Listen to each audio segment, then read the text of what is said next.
تو ابو طالب چچا ہے رسالت باب کا، آپ کی خواہش تھی کہ میرا چچا میرا مومن رہا ہے، یہ مسلمان ہو جائے، کلمہ پڑھ لے،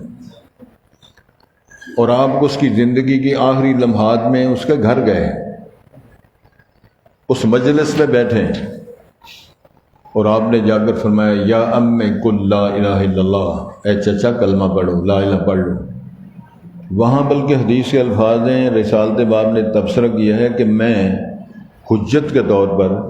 جھگڑا اور وکالت کروں گا تیری طرف سے اللہ کے سامنے کہ میرے کان میں میرے چچا نے کلمہ پڑھ لیا تھا۔ تو چچا چودھری ہے، سردار ہے، شاعر ہے، اس نے کہا وَلَقَدْ عَلِمْتُ بِأَنَّ دِينَ مُحَمَّدٍ خَيْرٌ مِّنَ الْأَدْيَانِ الْبَرِيَّةِ دِينًا، اے محمد کریم صلی اللہ علیہ وسلم، میں جانتا ہوں جو کو محمد کا دین ہے وہ ساری دنیا کے ادیان سے بہتر اچھا دین ہے، لیکن مجھے اصل میں ملامت کا ڈر ہے، تانوں کا ڈر ہے، انگشت بازیوں کا ڈر ہے کہ لوگ کیا کہیں گے کہ ساری زندگی اپنے آبا کے دین پہ رہا اور مرنے سے پہلے آبا کے دین کو چھوڑ کر دین محمد قبول کر لیا، یہ تانے میں برداشت نہیں کر سکتا، لہٰذا میں اپنے آبا کے دین پہ مر رہا ہوں، محمد صاحب تیرے دین پر نہیں مر رہا۔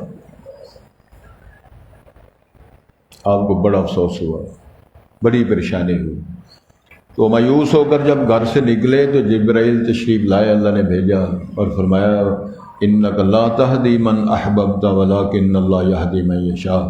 اے میرے پاک پیغمبر ضروری نہیں جو آپ چاہیں اس کو ہدایت ملے، یہ میری مشیت ہے، جس کو میں سمجھتا ہوں اس کو ہدایت ملتی ہے، تو تیرے میرے کہنے کی کیا بات ہے، یہ فلانے پیر صاحب ہیں جی، فلانے شاہ صاحب ہیں جی، فلانے گد نشیب ہیں جی، فلانے پیر بھائی ہیں، یہ سارے سلسلے ہم نے بنائے۔ قرآن مجید نے معذرت کے ساتھ کچھ اشارے کیے ہیں، سمیتموہ انتم و آباؤکم، یہ سٹیٹس آپ نے دیے ہیں، یہ نام آپ نے تجویز کیے ہیں، اللہ نے اس کے بارے میں کوئی سلطان برہان دلیل نازل نہیں فرمائی۔ کیا مطلب میرا؟ یہ کرنی والی سرکار ہے، یہ دمڑی والی سرکار ہے، یہ سہیلی سرکار ہے، یہ فلانے بزرگ ہیں، یہ فلانی یہ اکھاں والی سرکار ہے، یہ نام تم نے رکھے، اللہ نے کسی کو یہ اختیارات نہیں دیے کہ آنکھیں یہ درست کرتے ہیں، بیٹے یہ دیتے ہیں، بیٹیاں وہ دیتے ہیں، دمڑیاں وہ دیتے ہیں، مالدار وہ کرتے ہیں، یہ نہیں ہے بات۔